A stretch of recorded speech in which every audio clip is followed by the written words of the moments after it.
and it is after midnight, and I was writing up a blog and realized that I really wanted to talk to you.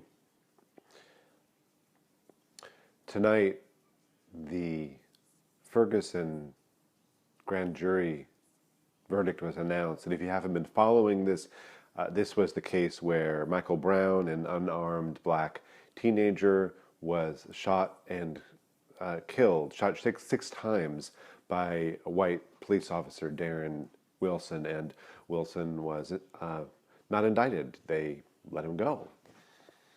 And I think back to 1992 when I was in college and the Rodney King riots happened in a very similar circumstance, and huge riots where I lived in the San Francisco Bay Area and Berkeley, and huge riots in Los Angeles. And this is 22 years later, and this is still happening.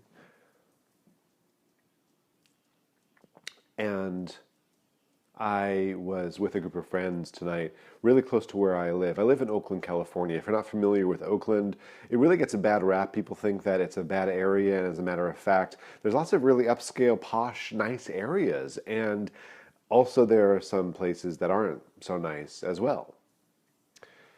And I tonight was with a group of friends, a mastermind group, actually hanging out in one of my friends' houses. It's actually an apartment building, and we were on the 18th floor. And we look down, and we see masses of people coming down the street, and police in riot gear as well. A very nonviolent protest, and the police looked like they were being respectful. And then no one on the freeway because there were swarms of people going on and going in between traffic and stopping all the traffic, and I thought that was great. A lot of my work is about helping people to claim their voice. That's the name of one of my online trainings, and that's just not a nice marketing gimmick. I do this because I feel like part of my calling and what I love and what I feel is my duty is to help you decide to speak up about what you care about. See, your voice matters, and what you say matters, and what you don't say matters.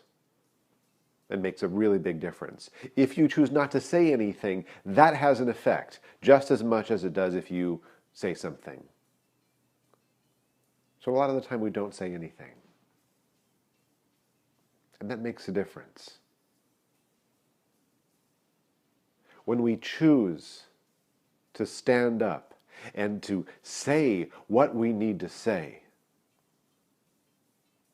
it does make a difference. Now, yeah, you can call your legislatures, you can just tell people about it, you can write a blog post, you can post on Facebook, you can give a talk. There's lots of things that you can do to claim your voice and get your word out there. But if there's something that you believe in, don't get this idea that it doesn't matter, that people aren't listening, or maybe no one will pay attention. I don't care if one person pays attention to you. That's great. That makes a difference. Or maybe it just changes your life because you are standing up there and saying something.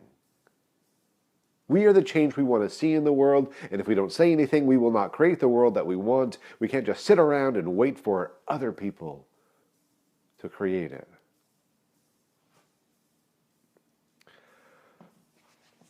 So I just wanted to go on this rant here on the Inspiration blog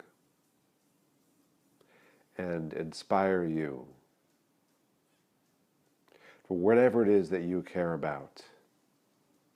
Whether it's getting rid of this myth that we live in a post-racial society, even though we have a black president in the United States, we don't. There is still racism and prejudice embedded within the fabric of the American people. Whatever your cause is that you need to speak about, do so in a way that is respectful and caring, but please go say it.